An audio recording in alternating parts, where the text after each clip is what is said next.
हर महादेव, हर हर महादेव, हर हर महादेव। काशी विश्वनाथ गोकर्णदानी उत्तरकालदर्शी कैलाशी अविनाशी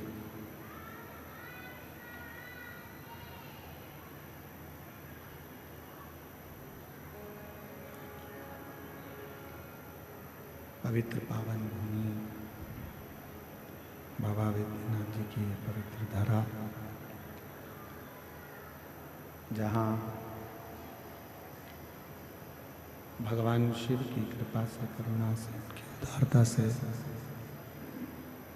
ये पवित्र पावन शिव महापुराण की कथा श्रवण करने का सौभाग्य आप और हम सभी को प्राप्त हुआ है।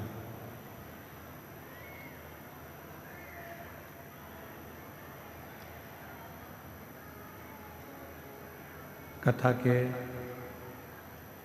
मध्य में विराजमान श्री राम कथा की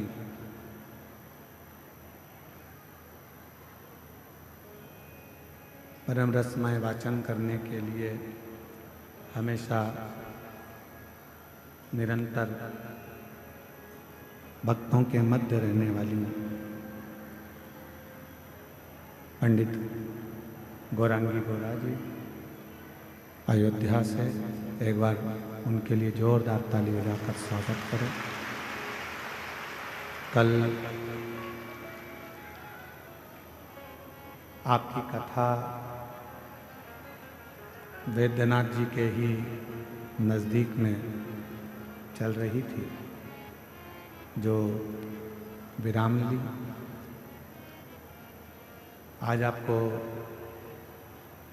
पुनः अयोध्या जाना था, पर समिति ने निवेदन किया, आपने उस निवेदन को स्वीकार किया, उसके लिए बहुत बहुत साधुवाद देते हैं। जो शिव कृपा से आप इस पवित्र भगवान देवाधिदेव महादेव की कथा में पधारे।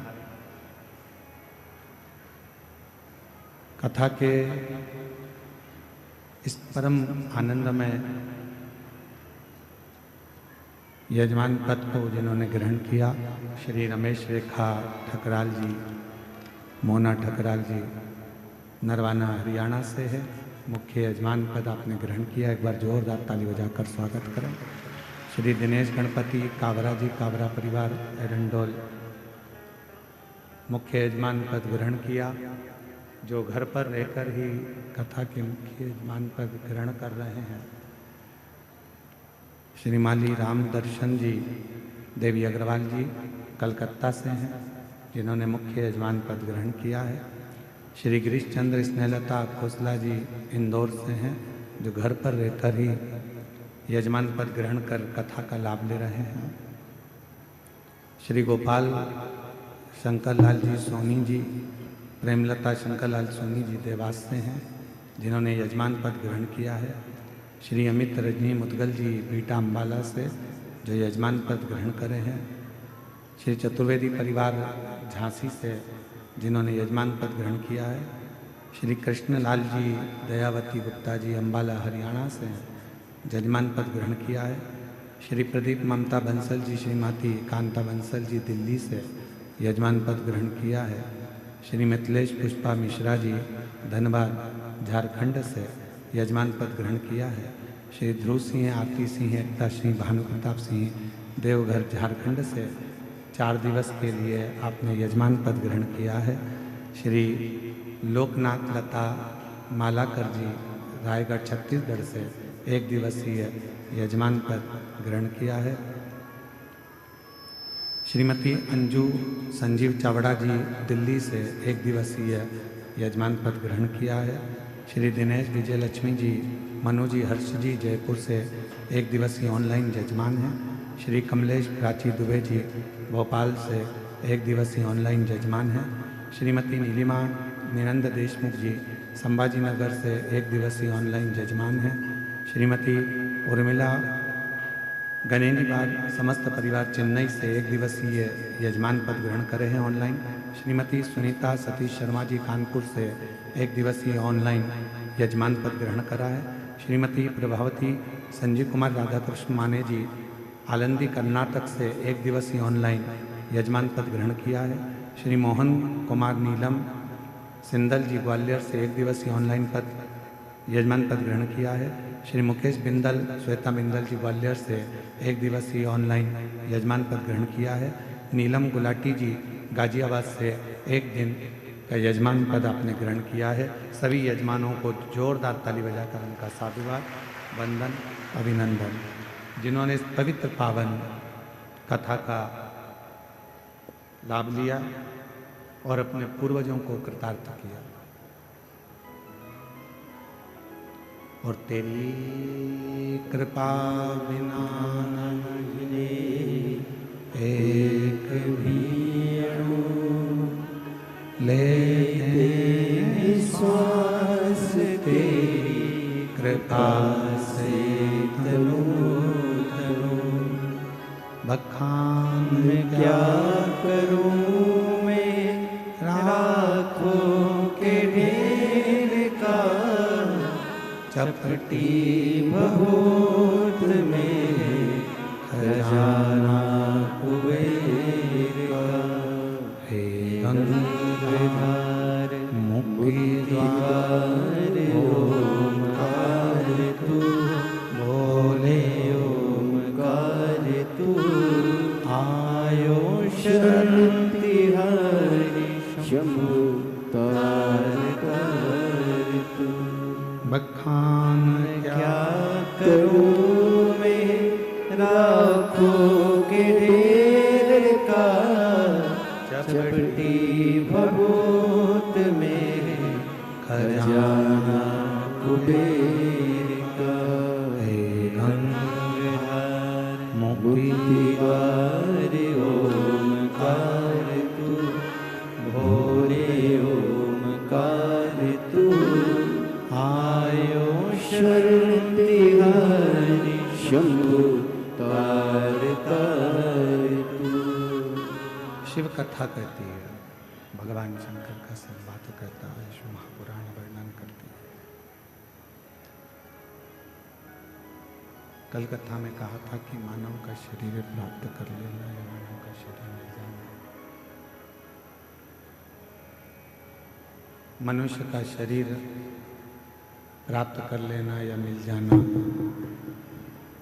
सरल हो सकता है, पर उस मानव शरीर में भगवान का भजन हो पाना, भगवान की अविरल भक्ति को धारण कर पाना, शिव नाम को जप पाना थोड़ा कठिन।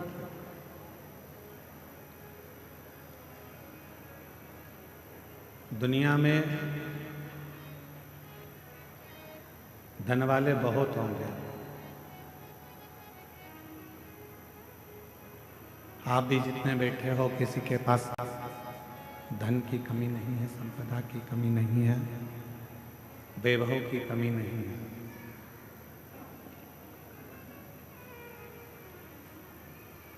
दुनिया में गाड़ी वाले भी बहुत सारे होंगे जिनके पास गाड़ियां होंगी।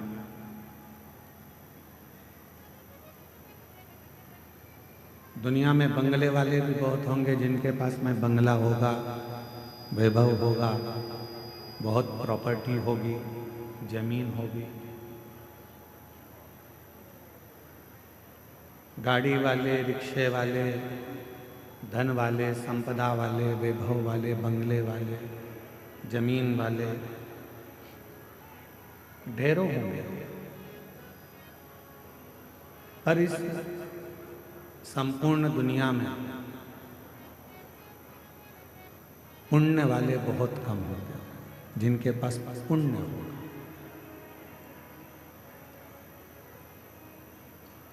गाड़ी हो जाना बहुत बड़ी बात नहीं है। बंगला हो जाना बहुत बड़ी बात नहीं है। जमीन या जायदाद, प्रॉपर्टी, ये सब कुछ हो जाना बहुत बड़ी बात नहीं है। पर सबसे बड़ी बात एक ही है, पुण्य वाला हो जाना। जिसके पास में पुण्य है उसके पास में किसी चीज की कभी कमी नहीं आती। जब पुण्य क्षीण हो जाता है तो फिर कुछ नहीं हो पाता।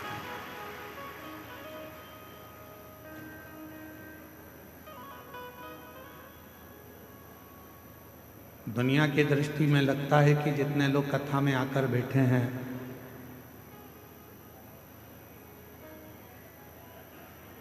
बड़े बड़े पैसे वाले लोग सोचते हैं कि कथा में तो साधारण से लोग जाकर बैठते हैं, पैसे वाला क्या करेगा कथा में जाकर, धन वाला क्या करेगा पैसे कथा में जाकर।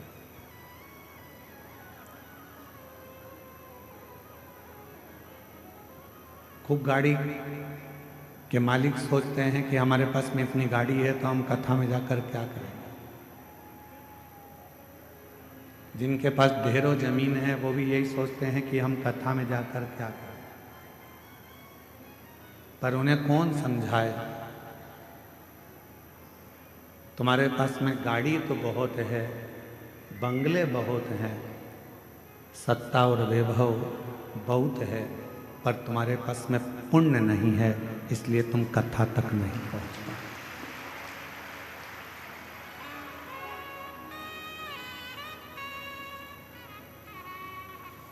कथा तक शिव महापुराण की इस पवित्र कथा में बाबा वैद्यनाथ जी की पवित्र धरा पर भगवान शिव की इस पवित्र कथा में वही पहुंच पाता है जिसका पुण्य प्रबल हो गया, जिसका पुण्य प्रबल हो। वरना कठिन है कि आप कथा तक पहुंचो।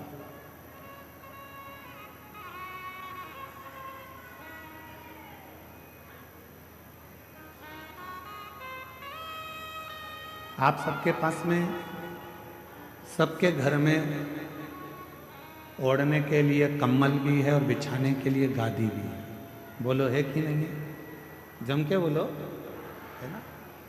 सबके घर में भोजन भी है, सबके घर में साइकिल, मोटरसाइकिल, फोर व्हीलर नहीं भी हो तो भगवान की कृपा तो इतनी है कि तुम साइकिल, मोटरसाइकिल तो 15 दिन में खरीद सकते हो, इतना बाबा ने तुम्हें दे रखा है। शिव जी की कृपा से मिल गया। गला पकड़ रहा है, खींचकर बोलना पड़ रहा है।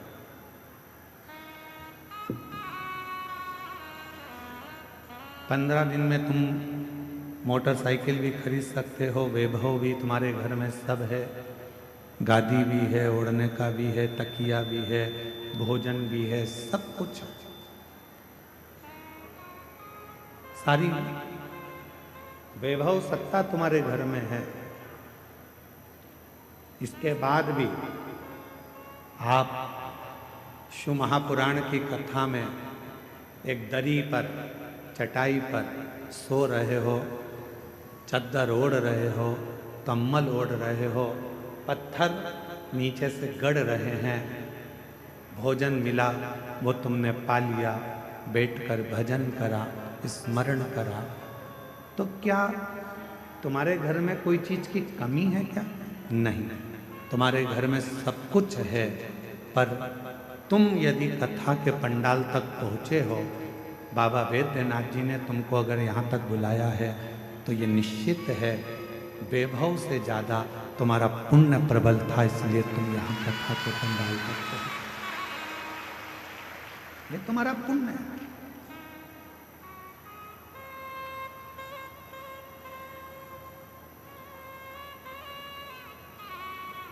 और जब तक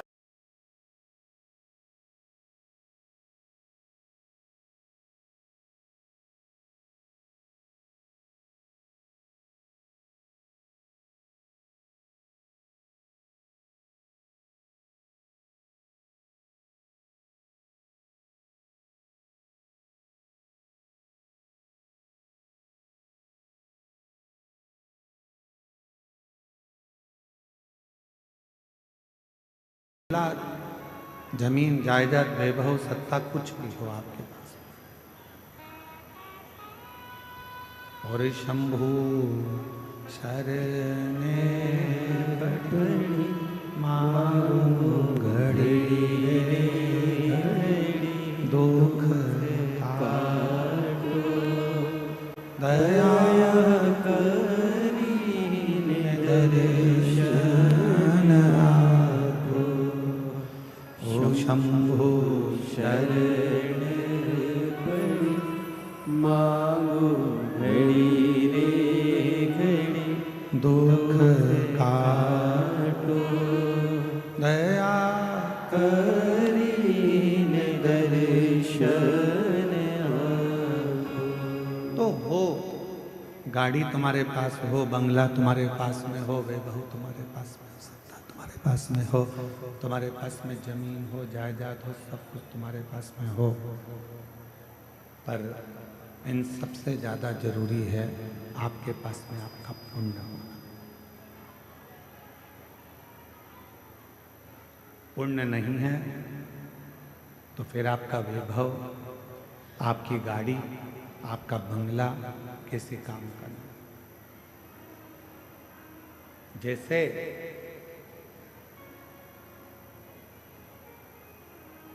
मानव देह के अंदर, मानव शरीर के अंदर दया का होना जरूरी है, उसी तरह अपनी जिंदगी में थोड़ा सा पुण्य का होना जरूरी है।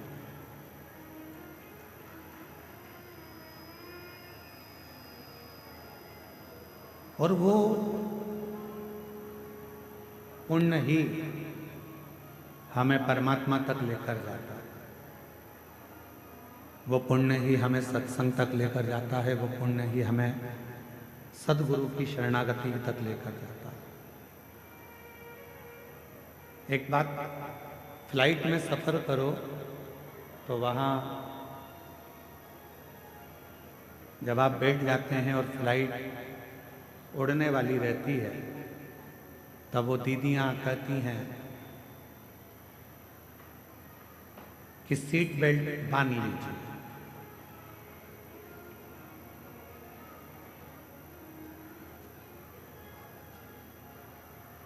फिर वो कहती हैं कि जब ऑक्सीजन की कमी होगी, अपने आप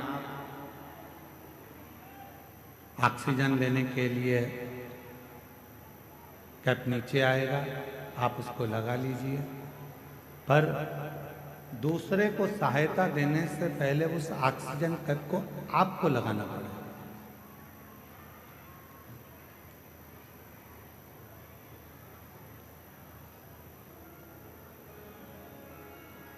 आवाज नहीं आ रही है क्या?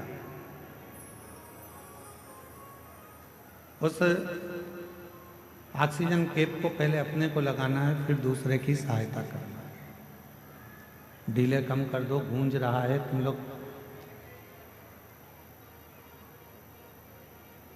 पहले ऑक्सीजन कैप अपने को लगाना है, फिर दूसरे को सहायता करना है। शिव महापुराण की कथा भी यही कह रही है। भगवान शंकर का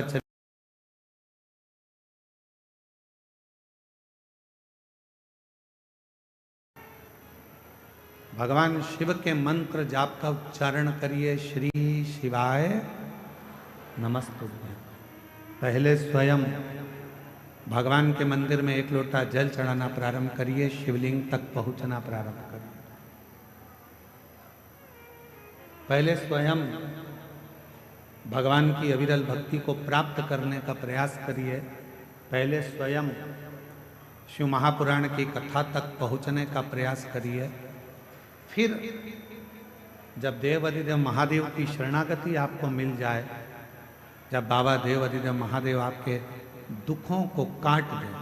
हम तो यहाँ तक कहते हैं लोगों से कि आप सीहोर कुबेरेश्वर धाम आ रहे हो तो वहाँ ऐसे मत आओ, पहले आप अपने घर के पास में जो शंकर जी का मंदिर है वहाँ जल चढ़ाना प्रारंभ करो और बाबा से प्रार्थना करना चालू करो कि मेरा ये दुख काटो। जिस दिन बाबा तुम्हारा दुख काट दे, फिर उसके बाद तुम कुबेरेश्वर धाम आओ और बाबा का भजन। फिर आप आओ, बाबा का भजन करो, स्मरण करो, मंत्र जाप करो, नाम जाप करो।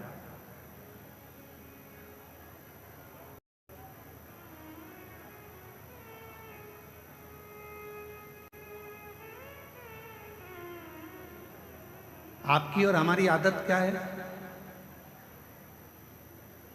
मेरा बेटा अमरनाथ जा रहा है, मेरा पति केदारनाथ जा रहा है, मेरी पत्नी मेरी बेटी अमरनाथ केदारनाथ जा रही है।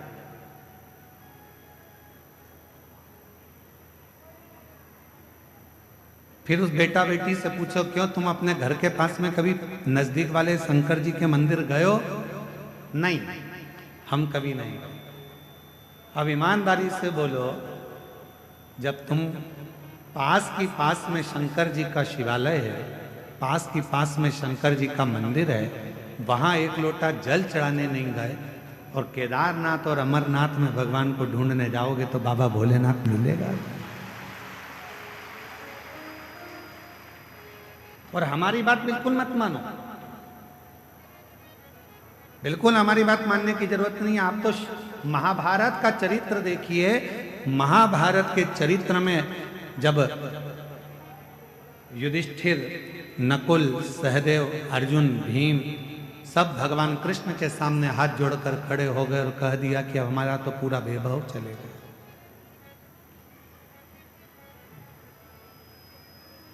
जुए में हम सब कुछ हार गए, कुछ नहीं बचा, हमारा संपूर्ण वैभव चलेगा।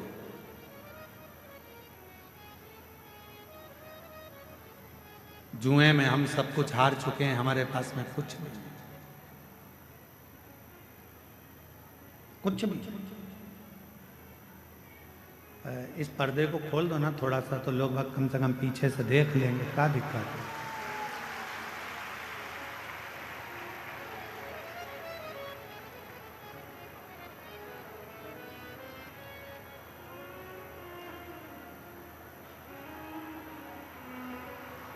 ऊपर चढ़ के और खोल दो थोड़ा सा।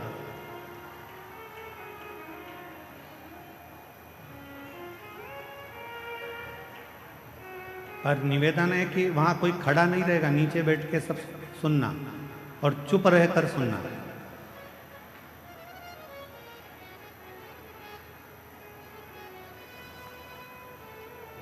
शंभू,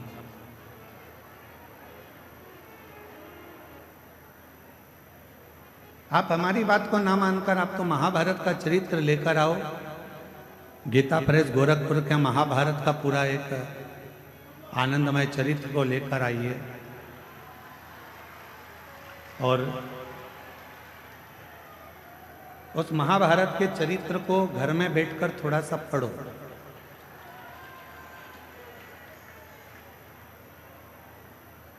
और जब आप महाभारत के उस चरित्र को पढ़ेंगे, अध्ययन करेंगे, उसका स्मरण करेंगे, तो उसमें मिलेगा कि भगवान कृष्ण के पास जाकर पांडव हाथ जोड़कर कहते हैं कि अब हमारे पास कुछ भी नहीं बचा, अब हमारे पास में कुछ भी नहीं, हमारा पूरा वैभव चले गया, हमारा पूरा धन चले गया, हमारी पूरी सत्ता चली गई, हमारा पूरा संपदा चली गई, हम जुए में सब कुछ हार चुके हैं, हमारे पास कुछ भी नहीं बचा, कुछ भी।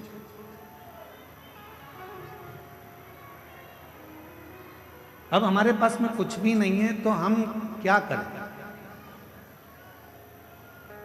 पांडवों की दशा देखकर भगवान कृष्ण ने कह दिया कि तुम एक काम करो कि भगवान शंकर का भजन करो। थोड़ा सावधानी पूर्वक कथा सुनिएगा, ध्यान लगाइएगा।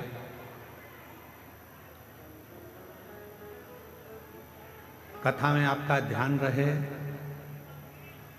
बहुत दूर दूर से आप लोग आए हो और बाबा की कथा सुनने के लिए आए हो। आपके पास में अगर कोई खड़ा भी है तो उसके पांव पड़ लो, हाथ जोड़ लो और उसको नीचे बिठा कर कह दो थोड़ी देर चुप हो जा, 2 घंटे के बाद जितना बोलना है बोलते रहना। उसके पांव पड़कर उसको नीचे बिठा कर कह दो 2 घंटे चुप हो जा, उसके बाद में तू बोल लेना जितना बोल। और नीचे बैठ जाए। कथा कर रही है, शिव कथा वर्णन कर रही है। पांडव विनय कर रहे हैं, हम क्या करें। महाभारत का वन पर्व कह रहा है, भगवान कृष्ण ने कह दिया कि तुम शिव की आराधना करो, भगवान शंकर की साधना करो। शिव की आराधना, हाँ। भगवान शंकर की साधना, हाँ।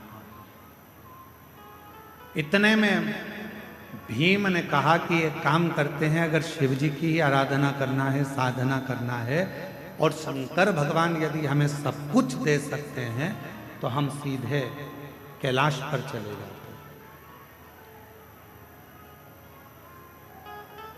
और हम सीधे कैलाश पर जाएंगे और कैलाश पर जाकर हम भगवान शंकर की आराधना करेंगे, साधना करेंगे। तब तो भगवान शंकर हम पर प्रसन्न हो जाएंगे, और शिव जी अगर हम पर प्रसन्न हो गए तो भगवान शंकर हमको वापिस सब कुछ दे देंगे। तो एक काम करते हैं कि हम सीधे कैलाश चले जाएं और हम कैलाश जाकर, कैलाश में पहुंचकर भगवान शिव की आराधना साधना करते, सीधे कैलाश। अब जरा चरित्र पर ध्यान देना कि भगवान कृष्ण खुद कह रहे हैं कि भीम, जाने को तो तुम कैलाश जा सकते हो, जाने को तुम कैलाश पहुंच सकते हो, जाने को तुम कैलाश जा सकते हो, और कैलाश पर जाकर शिव जी का भजन कर सकते हो, शंकर जी का स्मरण कर सकते हो, शिव की भक्ति कर सकते हो, मना नहीं। पर हम जानते हैं तुम सीधे अगर कैलाश तक पहुंच भी गए, मालूम पड़े मुख्यमंत्री के दरवाजे तक पहुंच भी गए, प्रधानमंत्री के दरवाजे तक, राष्ट्रपति के दरवाजे तक पहुंच भी गए, और वहां जाकर खड़े होकर तुम आवाज लगा रहे हो कि भैया जाकर बोलो मैं आया हूं, तो द्वारपाल पूछेंगे तुम कौन हो? तो कहा कि बस जाकर कह दो कि मैं आया हूं, मेरा नाम लेकर बोल दो कि मैं आया। पहचान ही नहीं है तुम्हारी, जानते ही नहीं हो तुम। प्रधानमंत्री के पास द्वारपाल जाकर बोल भी देगा कि कोई राम प्रकाश आया है आपसे मिलने के लिए, प्रधानमंत्री जी बोलेंगे कि कौन राम प्रकाश? मुख्यमंत्री से जाकर कहा कोई कमलेश आया है, कौन कमलेश? उसको पहचानेंगे कैसे? नहीं है पहचान। वापिस आ गया, दरवाजा खटखटा। भगवान कृष्ण कह रहे हैं भीम, कैलाश पर जाकर भजन करना सरल है, पहुंच जाओगे, बैठ जाओगे, पुकार लोगे, विनय कर लोगे, निवेदन कर लोगे, बाबा को बार बार पुकार लोगे, पर याद रखना वहाँ बाबा तुम्हारी पुकार को सुन भी लेंगे तो भी तुम्हें कुछ दे नहीं पाएंगे, कुछ दे नहीं पाएंगे। इसलिए एक काम करो, 12 वर्ष के लिए तुम जब वन में भ्रमण करोगे, इन 12 वर्ष में प्रतिदिन का एक नियम बना लो कि एक पार्थिव शिवलिंग का निर्माण करना है, पूजन करना है। नजदीक में कोई शंकर जी का शिवलिंग है, वहां जाकर आराधना करना है। 12 वर्ष के वन में तुम 12 वर्ष तक जब वन में रहो तो 12 वर्ष के वन में केवल शंकर की आराधना करना, शिव मंदिर तक जाना, शिवालय की पूजन करना, पार्थिव पूजन करना और शंकर का स्मरण करना। 12 वर्ष तक शंभु, 12 वर्ष तक तुम शिव का भजन, 12 वर्ष। हम सीधे अगर कैलाश चले जाएं और कैलाश में जाकर अगर भगवान शंकर से मिले तो मिल जाएंगे, मिलेंगे, ऐसा नहीं कि नहीं, पर नहीं दे पाए, नहीं दे पाए। शिव महापुराण की कथा कहती है कि 12 वर्ष तक पांडवों ने भगवान शंकर की रोज प्रतिदिन शिवलिंग का निर्माण करा और पूजन करा। एक समय ऐसा आ गया कि भीम के मन में आया कि नियम सबने लिया है तो थोड़ी सी मैं जरा हंसी उड़ा लूं। और भीम ने क्या करा, एक पेड़ को काटकर उसकी जड़ को लिया, जड़ को गोल घुमाकर एक जगह पर रख दिया और अर्जुन से जाकर कह दिया कि ये शंकर का शिवलिंग है और तू पूजन कर। अर्जुन को नहीं मालूम था कि ये शंकर का शिवलिंग है या जड़ है, उसने तो शिवलिंग माना। और अर्जुन ने शिवलिंग मानकर उसकी आराधना कर ली, साधना कर ली, जल चढ़ा लिया, पूजन कर ली, बेलपत्र चढ़ा दी, भक्ति कर ली, पंचाक्षर मंत्र का जाप कर लिया, षडाक्षर मंत्र बोल लिया, ओम नमः शिवाय बोल लिया, नमः शिवाय बोल लिया। अर्जुन ने बारंबार शिव जी को प्रणाम कर लिया, दंडवत कर लिया। थोड़ी देर बाद भीम आकर बोलता है, जिस शिवलिंग पर तुमने जल चढ़ाया अर्जुन, जिस शिवलिंग पर तुमने बेलपत्र चढ़ाया अर्जुन, जिस शिवलिंग को तुमने भोग लगाया अर्जुन, जिस शिवलिंग को तुमने नमः शिवाय कहा अर्जुन, जिस शिवलिंग को तुमने षडाक्षर मंत्र ओम नमः शिवाय का स्मरण जाप किया है, जिस शिवलिंग के सामने, ये शिवलिंग नहीं है अर्जुन, ये तो मैंने एक पेड़ की जड़ को उठाकर रख दिया था और ये शिवलिंग नहीं है। तुम चाहो तो मैं अभी इसको उठाकर दूर फेंक कर बता देता हूं। इतने में अर्जुन ने कहा, भीम भले तुमने पेड़ की जड़ काट कर रखी हो, पर मेरा विश्वास कहता है कि मैंने जल चढ़ाते समय इसको शंकर मान लिया, तो ये वृक्ष की जड़ भी शंकर हो गई। ये वृक्ष की जड़ भी शंकर हो गई है, शिव हो गया है, इसमें शंकर का अंश विराजमान हो गया है। अब ये शिव हो गया, अब तुम इसे उठा नहीं सकते। भीम ने कहा, मैं लेकर आया हूं, और यदि मैं लेकर आया हूं तो मैं इसको उठा सकता हूं। अब भीम अर्जुन से कहता है, देखो मैं अभी उठाकर बताता हूं। भीम ने उस जड़ को उठाने का प्रयास करा, खूब प्रयास करा, पर वो जड़ तिल मात्र भी हिल ना सकी। तब भीम ने हाथ जोड़ लिए कि यहां शंकर विराजमान हो गए। शुभ भटक लो।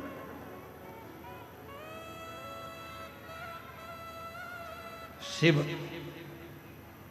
थोड़ी परीक्षा लेते हैं।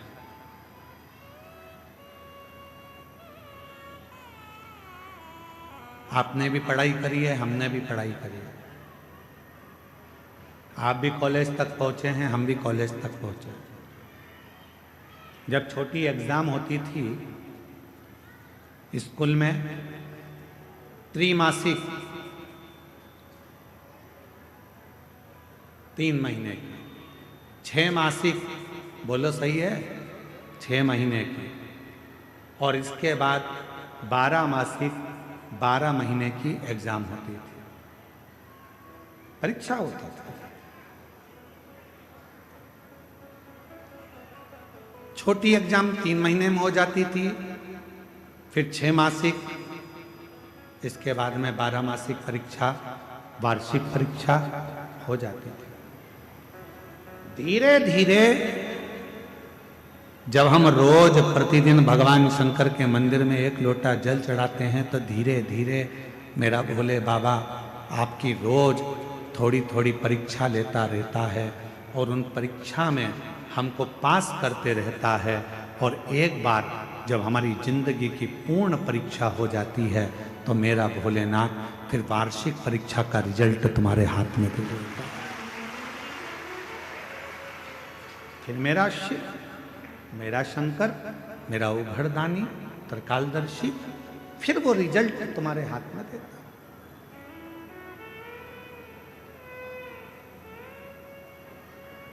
अब आप डायरेक्ट अगर 12 मासिक परीक्षा में बैठ रहे हो तो हो सकता है सप्लीमेंट्री आ जाए। डायरेक्ट 12 मासिक की परीक्षा में बैठ रहे हो तो हो सकता है कि आप फेल हो जाएं, सप्लीमेंट्री आ जाए। पर धीरे धीरे यदि आपने त्रैमासिक दी, तो तुमको उसमें ये ज्ञात हो गया कि परीक्षा कैसे होती है, बैठना कैसे चाहिए, लिखना कितना चाहिए, कितने प्रश्न भरना चाहिए, कैसे क्वेश्चन आएंगे, उत्तर कैसे लिखना है। 6 मासी परीक्षा में और सीख गए, 12 मासी में तुम पूरा सीख गए, और परीक्षा देकर उत्तीर्ण होकर तुम आगे बढ़ गए। शिव पुराण कह रही है। कई लोग कहते हैं कि केदारनाथ गए, अमरनाथ गए, फिर उनसे पूछा कि तुम अपने घर के नज़दीक में कोई शंकर जी के मंदिर जाते हो, घर के नज़दीक में शंकर के शिवालय तक जाते हो, घर के नज़दीक में तुम एक लोटा जल चढ़ाने जाते हो? तो कहा नहीं, हम सीधे अमरनाथ आए हैं, हम सीधे केदारनाथ आए हैं। तो याद रखना, तुम जा जरूर जाए, तुम पहुंच जरूर रहे हो, पर मेरा भोले बाबा वहां तुम्हें मिलने वाला नहीं है। तुम मात्र वहां तक जाओगे, दर्शन करोगे, आ जाओगे, प्राप्ति नहीं हो। प्रतिदिन चढ़ एक पत्र अच्छा है।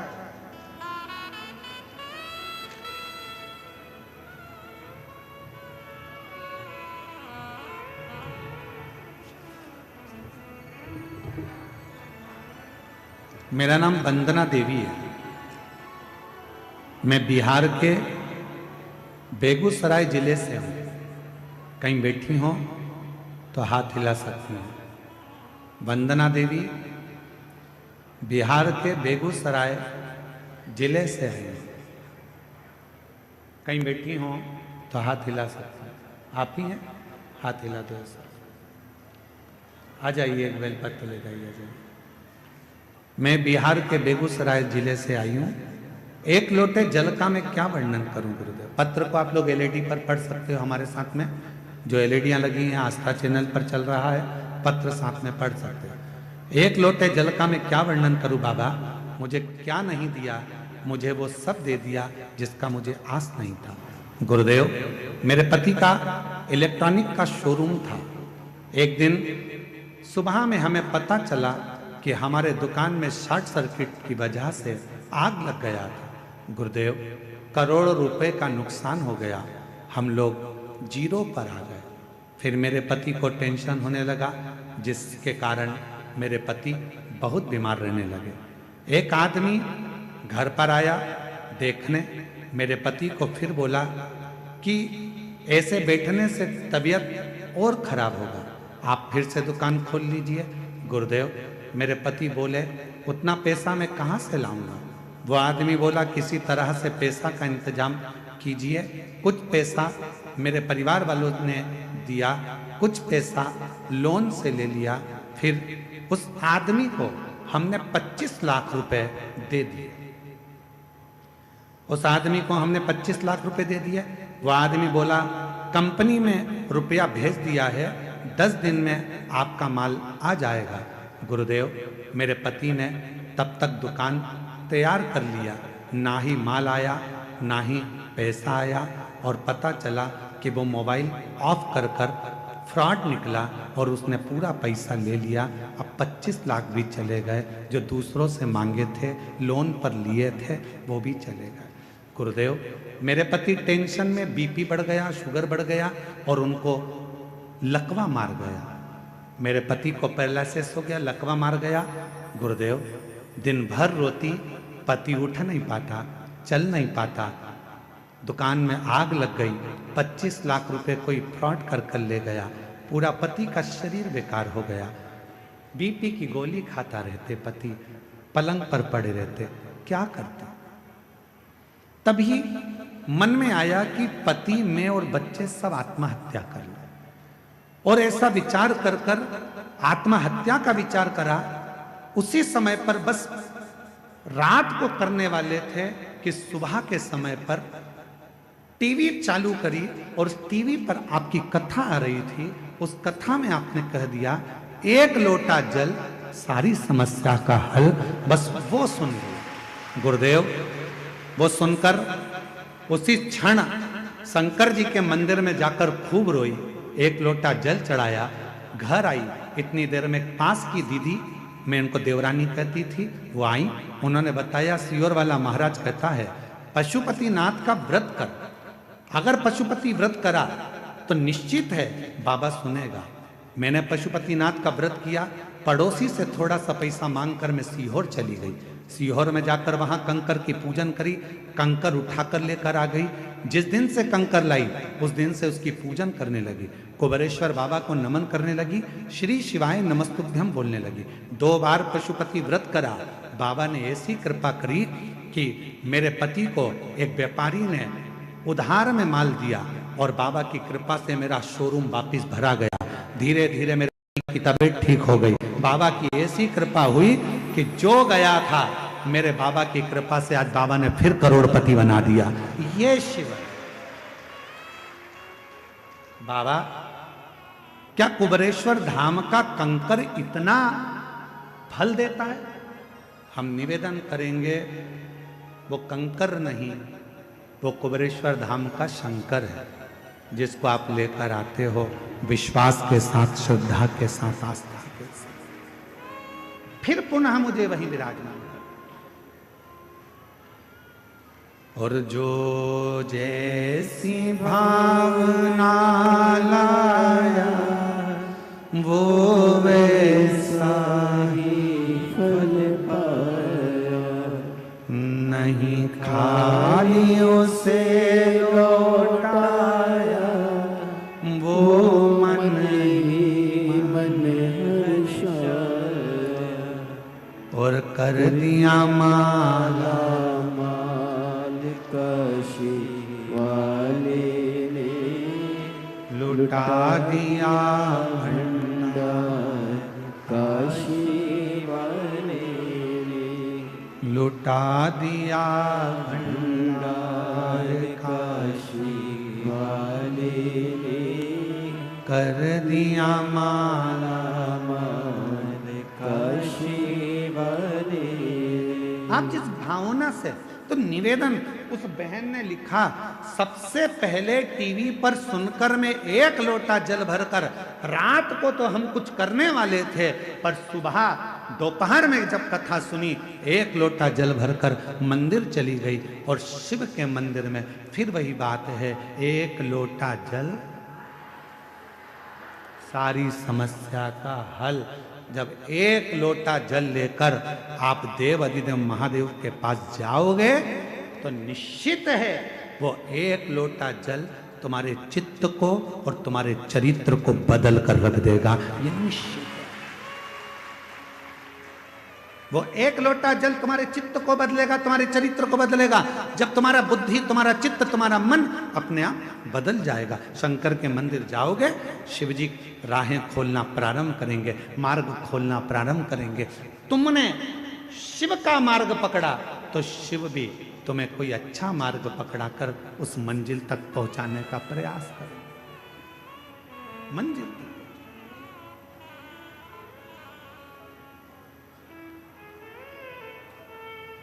इसीलिए आपको कथा में कहा था,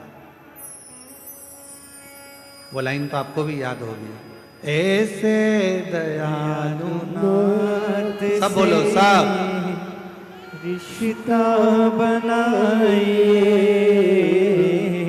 ऐसे दयालु नाथ से रिश्ता बनाए, मिलता रहेगा आपको जो कुछ भी चाहिए, मिलता रहेगा आपको जो कुछ भी चाहिए। ऐसा करिश्मा होगा जो हुआ कभी नहीं, ऐसा करिश्मा होगा जो हुआ कभी नहीं। मांगा है भोलेनाथ से वरदान एक ही, मांगा है भोलेनाथ से, बोलो बोलो, वरदान एक ही, मांगा है भोलेनाथ से वरदान एक ही, मांगा है भोलेनाथ से वरदान एक ही। तेरी कृपा बनी रहे जब तक है जिंदगी, तेरी दया बनी रहे जब तक है जिंदगी, जब तक ये शरीर है। ऐसी कृपा तुम्हारी हो शिव के मंदिर अमरनाथ जाओ, केदारनाथ जाओ, सोमनाथ जाओ, चाहे काशी जाओ, चाहे वैद्यनाथ जाओ, चाहे तुम्हारी मर्जी पड़े कुबेरेश्वर धाम जाओ, पर निवेदन है उसके पहले अपने घर के पास में जो शंकर का मंदिर है वहां जाना प्रारंभ करो। जिस दिन तुम वैद्यनाथ, केदारनाथ, कुबेरेश्वर जाओगे उस दिन भोले बाबा तुम्हारे स्वागत में राहें बिछाकर, नयन बिछाकर खड़े रहेंगे। अब जाओ तो जान ना पहचान, जम के बोलो जरा, तू मेरा मेहमान। हम तो पहचानते ही नहीं है। अब तुम गए, सीधे पहुंच गए, आओ, और तुम जाते से ही कह दो तुम्हारे पास में जो माता बैठी है, और तुमसे कह दे तुम्हारे पास में जो महिला बैठी है वो कह मैं तो तुम्हारी समधन हूं। अब इतने में बोले तू मेरी समधन कैसी, जरा बता तो जरा। फिर वो रिश्तेदारी बताए, समधन ऐसी बनी, वैसी बनी, वैसी बनी, वैसी बनी। तो इतने में पड़ोसन ने कह दिया चूल्हा में जाए ऐसी समधन। क्या करना हमको इसी समधन का? अरे रिश्ता तो ठीक बनाओ, रिश्तेदारी तो ठीक करो। कोई बड़ी बीमारी हो जाती है और बड़े शहर में जाकर इलाज कराते हो तो पहले, उससे पहले बड़ा शहर का डॉक्टर कहता है कि तुमने पहले कहां कहां दिखाया वो बताओ। बोलो सही है कि गलत है? पहले बताओ कहां कहां दिखाया, फाइल लाओ। फिर तुम फाइल लाओगे, साफ हमने ये बेगूसराय दिखाया था, फिर हम पटना गए, फिर पटना के बाद हम यहाँ दिल्ली आए हैं, अब ये दिल्ली में आपको दिखा रहे हैं। फिर दिल्ली में अगर काम नहीं होता मुंबई जाएंगे, मुंबई में दिखाएंगे। तुम पहले अपने गांव में दिखाए, गांव से फिर बड़े पटना तक पहुंचे, पटना से फिर दिल्ली तक पहुंचे। उसी तरह धीरे धीरे बढ़ोगे। फाइल आखिरी में बड़ा डॉक्टर देखेगा तो देख कर कहेगा कि लाओ अब फाइल में देखता हूं, और पीछे के सारे रिकॉर्ड देखने के बाद फिर वो निर्णय देगा कि तुमको ये बीमारी है और इसका इलाज यहाँ हो सकता है, तुम चिंता मत करना, मैं तुम्हें ठीक कर कर भेज दूंगा, बिल्कुल चिंता मत करो, तुम्हें आराम है। क्या मतलब? फिर डायरेक्ट पहुंच गए तुम तो।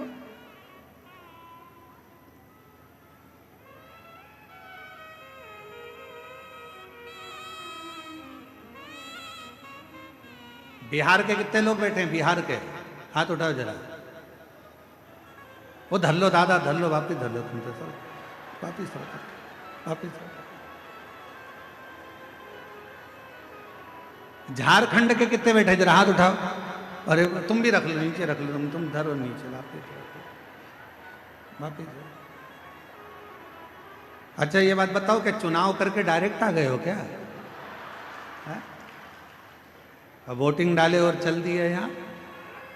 अब वोट डाला आप लोगों ने, सबने डाला वोट, तो आधार कार्ड लेके डायरेक्ट मशीन पे पहुंच गए क्या? जम के तो बोलो नहीं।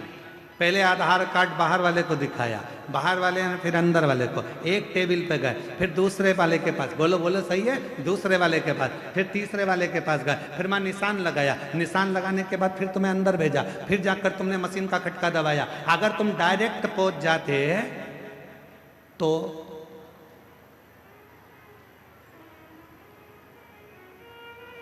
बोलो बोलो बोलो, तेरा क्या होगा कालिया? डायरेक्ट पहुंच जाते तो फिर क्या होता? 1 महीने तक तुम्हें छोड़ा नहीं जाता, बंद करके धर दिया जाता, छोड़ते नहीं। इसलिए धीरे धीरे गए, यहाँ दिखाया अंदर प्रवेश, टेबल पे दिखाया, रजिस्टर पे चढ़ा, फिर वहाँ गए, फिर उसने टिक लगाया, फिर आगे गए, फिर तुम्हारा चेहरा मिलाया, फिर इसके बाद उसने शाही लगाई, फिर जाकर तुम्हारे निशान लगने के बाद तुमने बटन दबाई। उसी तरह सबसे पहले अपने घर के पास के शिवलिंग पर जल चढ़ाना प्रारंभ करो, फिर बाबा धीरे धीरे तुमको आगे बढ़ाता जाएगा। और एक दिन मेरा केदारनाथ, मेरा वैद्यनाथ, मेरा विश्वनाथ तुम्हें बुलाता जाए, फिर बुलाता। आइए बहन।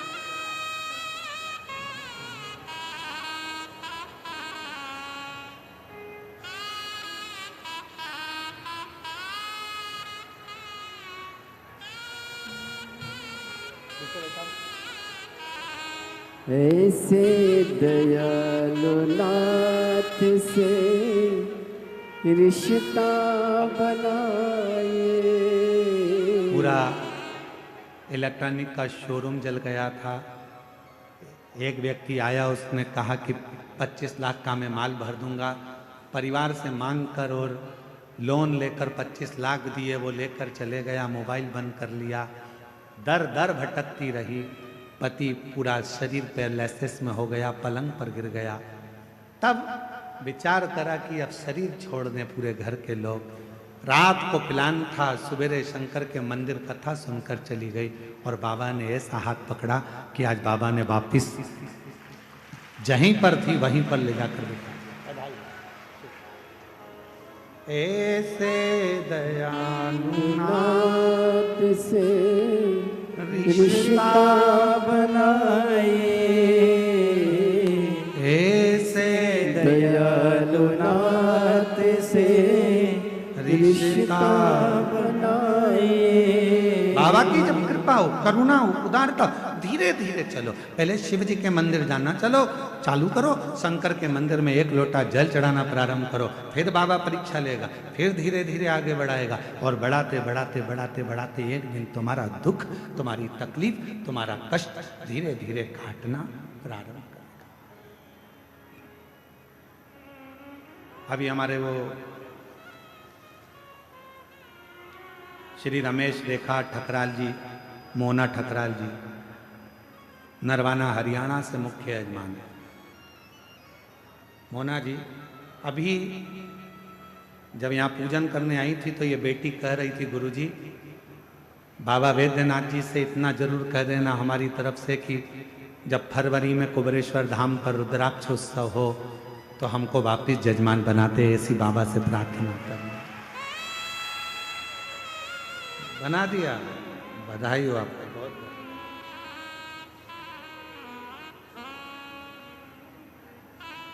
ऐसी शिव से प्रार्थना वो कराए, धीरे धीरे बढ़िए। धीरे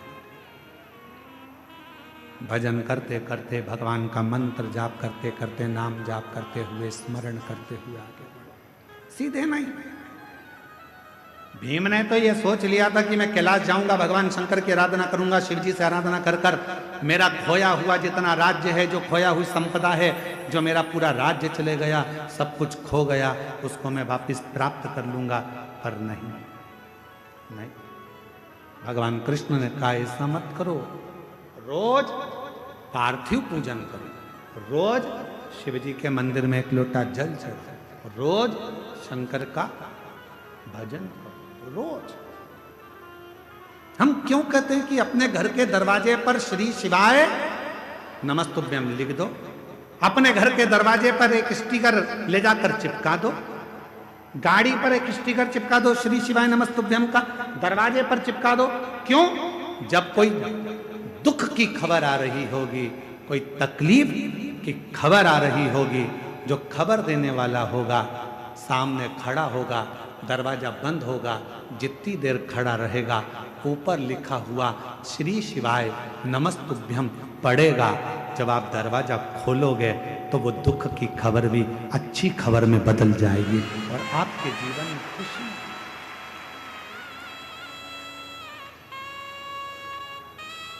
शंभो प्रयास करें।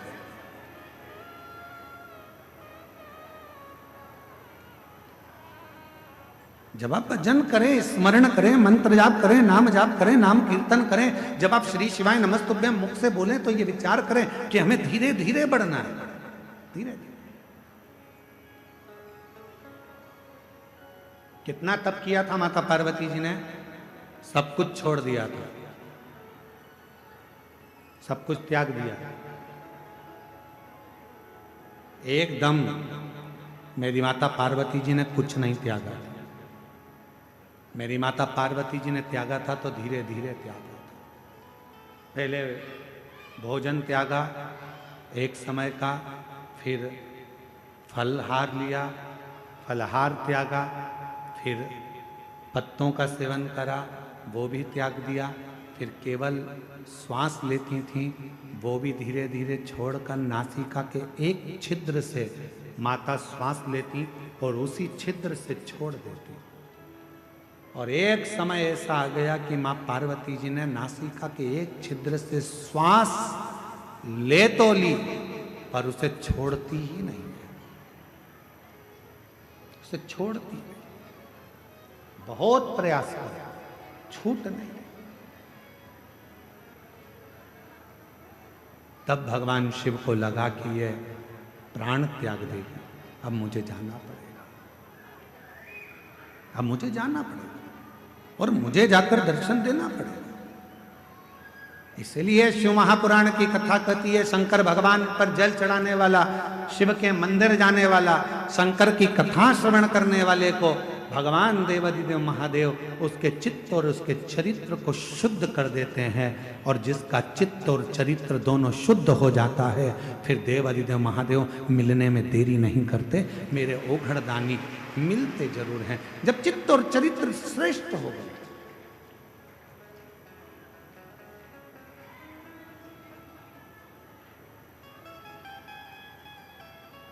हम आपसे एक बात पूछे, जरा उत्तर दीजिए। आप में से कितनी माताएं जो अपने बेटे से कहती है बेटा मोबाइल देख ले? कोई बोलता है अपने बच्चे से कि मोबाइल देखो?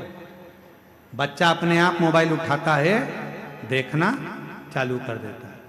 आप में से कोई माता ऐसी है जो अपने बच्चे से बोलती है बेटा पान की दुकान पे जाके खड़ा हो जा? कोई माँ अपने बच्चे को नहीं कहती कि पान की दुकान पर खड़े हो जा। कोई माँ अपने बच्चे से कहती है कि तू मदिरा की दुकान चले जा। कोई माँ अपने बच्चे को मदिरा की दुकान नहीं भेजती। कोई माँ अपने बच्चे से कहती है कि तू पढ़ाई मत कर। कोई माँ अपने बच्चे से ये नहीं कहती कि तू पढ़ाई मत कर। कोई माँ ये नहीं कहती अपने बच्चे से कि तू अपने दोस्त के साथ खेलने जा। कभी माँ नहीं कहती। माँ नहीं कहती, उसके बाद भी बच्चा अपने दोस्त के साथ खेलने जाता है। माँ नहीं कहती तो भी बच्चा मोबाइल चलाता है। माँ नहीं कहती, उसके बाद भी बच्चा गलत दुकान पर जाकर खड़ा हो जाता है। माँ नहीं कहती तो भी बच्चा गलत संगत में पड़ जाता है। तो फिर विचार करिए, तुमने नहीं कहा, उसके बाद भी गलत जगह पर ये बच्चा क्यों जा रहा है? ये बच्चा गलत क्यों कर रहा है? क्यों कर रहा है? तुमने बोला नहीं तो भी गलत काम कर रहा है, गलत संगत की ओर जा रहा है, गलत मार्ग की ओर जा रहा है। कारण क्या है? मतलब आपके घर के संस्कार उस बच्चे पर प्रभाव नहीं दे पा रहे हैं। आपके घर के संस्कार उस बच्चे को कम पड़ रहे हैं, इसलिए दूसरे की विसंगति उस बच्चे को बर्बाद करने में लग गई है। दूसरे की विसंगति आपने नहीं बोली। बिना बोले बच्चा मोबाइल चला रहा है, बिना बोले बच्चा दोस्तों के साथ घूम रहा है, बिना बोले बच्चा रात को 10-10, 11-11 बजे तक आ रहा है, बिना बोले बच्चा मदिरा पान कर रहा है, बिना बोले बच्चा तंबाकू खा रहा है। खुशी तब मनाना जब बिना बोले तुम्हारा बच्चा एक लोटा जल भरकर शंकर के मंदिर जाना चालू कर दे, तब समझना कि हमारे संस्कार पोषित हुए, तब जाने हमारे संस्कार श्रेष्ठ हुए।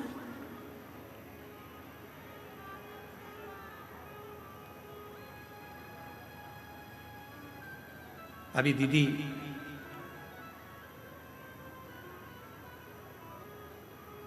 अयोध्या से पधारी दीदी गौरांगी जी कह रही थी अपने संबोधन में कि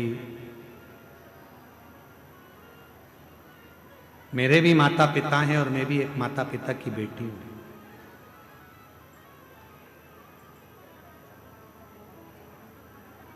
और दीदी कह रही थी कि सीहोर वाले महाराज जी कहते हैं कि अपनी प्रत्येक बेटी को, अपने माँ बाप को कन्यादान का मौका देना चाहिए। मैं दीदी से कहना चाहूँगा, ये कन्यादान का मौका कब मिलेगा? जब माता पिता अपनी बेटी को श्रेष्ठ संस्कार देना प्रारंभ करेंगे तो वो कन्यादान का मौका अवश्य मिलेगा।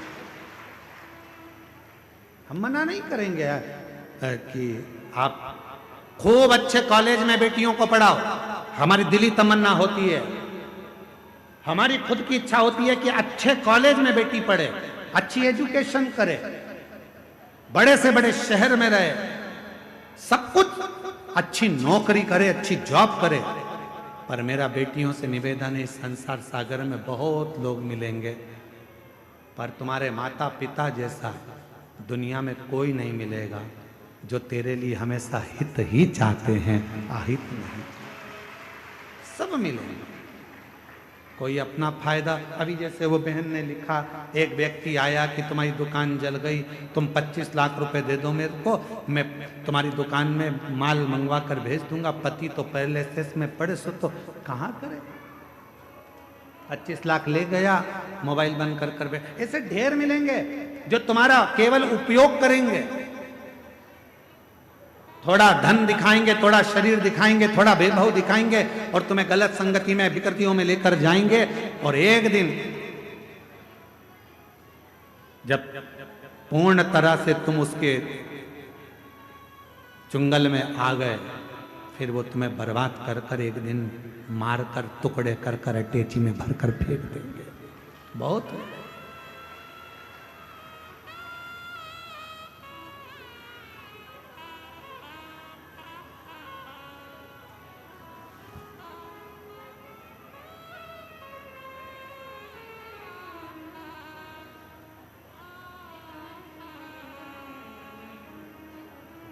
जब कोई कहता है ना कि वो मुझसे बहुत स्नेह करता है, वो मुझसे बहुत स्नेह करता है, वो मुझसे बहुत स्नेह करती है, और वो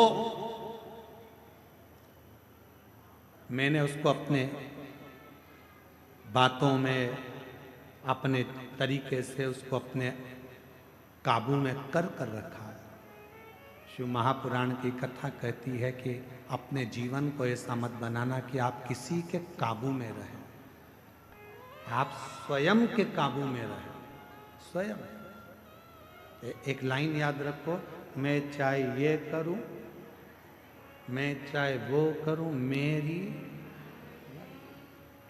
कोई तुमसे कहे कि मंदिर मत जाओ, मुझे पैदा करने वाले मेरे माँ बाप हैं, मुझे पढ़ाने वाले मेरे माँ बाप हैं। कोई तुमसे कहे कि तुम मंदिर मत जाओ, कोई तुमसे कहे शिव पुराण में मत जाओ, कोई तुमसे कहे शंकर का भजन मत करो, कोई तुमसे कहे बाबा बैद्यनाथ का दर्शन करने मत जाओ, कोई तुमसे कहे कहाँ इनके चक्कर में पड़ी हो, क्यों बाबा उनके चक्कर में पड़ी हो, क्यों कथावाचकों के चक्कर में पड़ी हो, क्यों सियोर वाले महाराज के चक्कर में पड़ी हो, क्यों शंकर के मंदिर में जा रही हो, क्यों पशुपति व्रत कर रही हो, क्यों दरवाजे पर श्री शिवाय नमस्तुभ्यम लगा रही हो।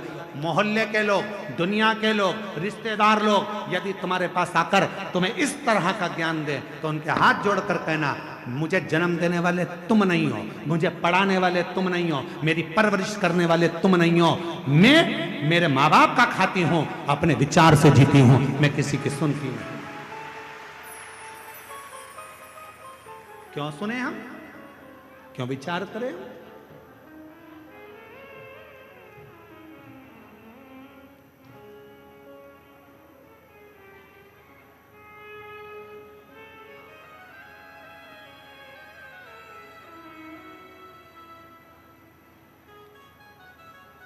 क्यों विचार कर रहे हैं हम इस चीज का?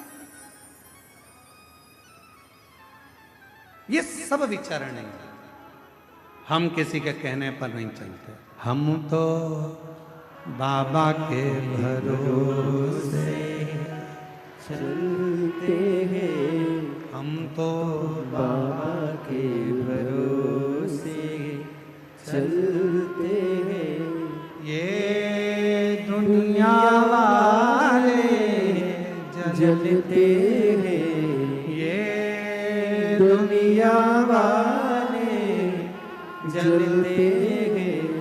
हम तो बाबा के भरोसे चलते हैं, हम तो बाबा के भरोसे चलते हैं।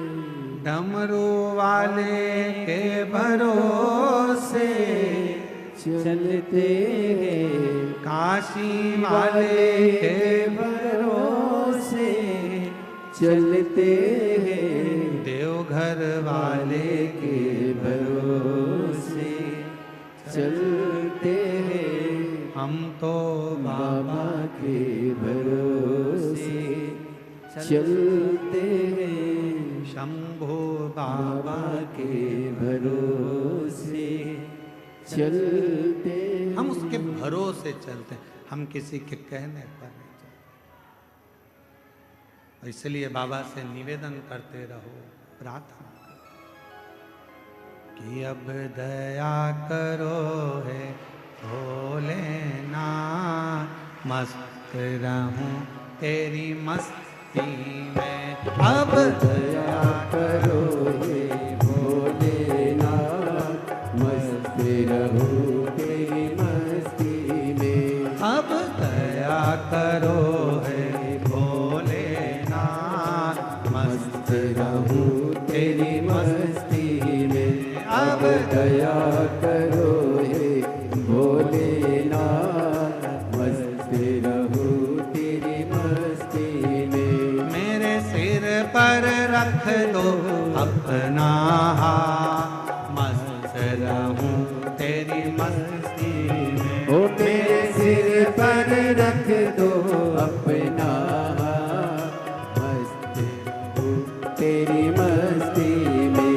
अब दया करो हे भोलेनाथ, मस्त रहूं तेरी मस्ती में। अब दया करो हे भोलेनाथ, मस्त रहूं तेरी मस्ती में। मेरे सिर पर रख दो अपना हाथ, मस्त रहूं तेरी मस्ती में। मेरे सिर पर रख दो अपना हाथ, मस्त रहूं तेरी मस्ती। दोनों हाथों से बड़े प्रेम से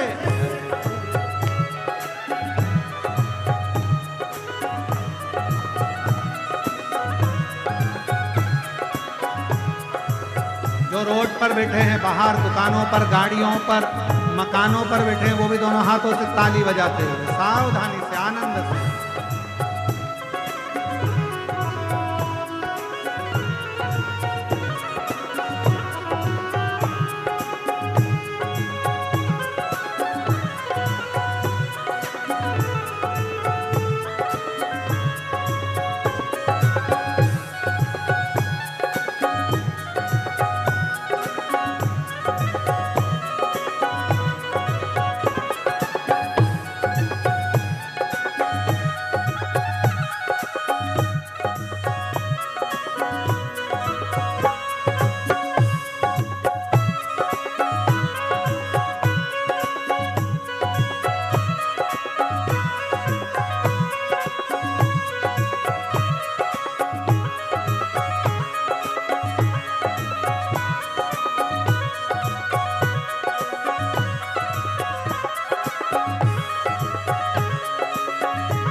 तेरे द्वार खड़े हैं रख ले लाज, मस्त रहो तेरी मस्ती में। तेरे द्वार खड़े हैं रख ले लाज, मस्त रहो तेरी मस्ती में। मैं तो झूम झूम के नाचूं आज, मस्त रहो तेरी मस्ती में। मैं तो झूम झूम के नाचूं आज, मस्त रहूं तेरी मस्ती में। अब दया करो हे भोलेनाथ, मस्त रहूं तेरी मस्ती में। अब दया करो हे भोलेनाथ, मस्त रहूं तेरी मस्ती में। मेरे सिर पर रख दो अपना हाथ, मस्त रहूं तेरी मस्ती में। मेरे सिर पर रख दो अपना हाथ, मस्त रहूं तेरी मस्ती में। अब दया करो हे भोलेनाथ, मस्ती रहूं तेरी मस्ती में। अब दया करो हे भोलेनाथ, मस्ती रहूं तेरी मस्ती में। जय हो।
मेरे मन में बसे हो भोलेनाथ, मस्ती रहो तेरी मस्ती में। मेरे मन में बसे हो भोलेनाथ, मस्ती रहो तेरी मस्ती में। मेरे मन में बसे हो भोलेनाथ, मस्ती रहो तेरी मस्ती में। मेरे मन में बसे हो भोलेनाथ, मस्ती रहो तेरी मस्ती में। मैं तो हर पल करूं प्रभु तेरी याद, मस्ती रहो तेरी मस्ती में। मैं तो हर पल करूं प्रभु तेरी याद, मस्ती रहो तेरी मस्ती में। अब दया करो हे भोलेनाथ, मस्ती रहूं तेरी मस्ती में। अब दया करो हे भोलेनाथ, मस्ती रहूं तेरी मस्ती में। मेरे सिर पर रख दो अपना हाथ, मस्ती रहो तेरी मस्ती में। हो मेरे सिर पर रख दो अपना हाथ, मस्ती रहो तेरी मस्ती में। अब दया करो हे भोलेनाथ, मस्ती रहूं तेरी मस्ती में। अब दया करो हे भोलेनाथ, मस्ती रहूं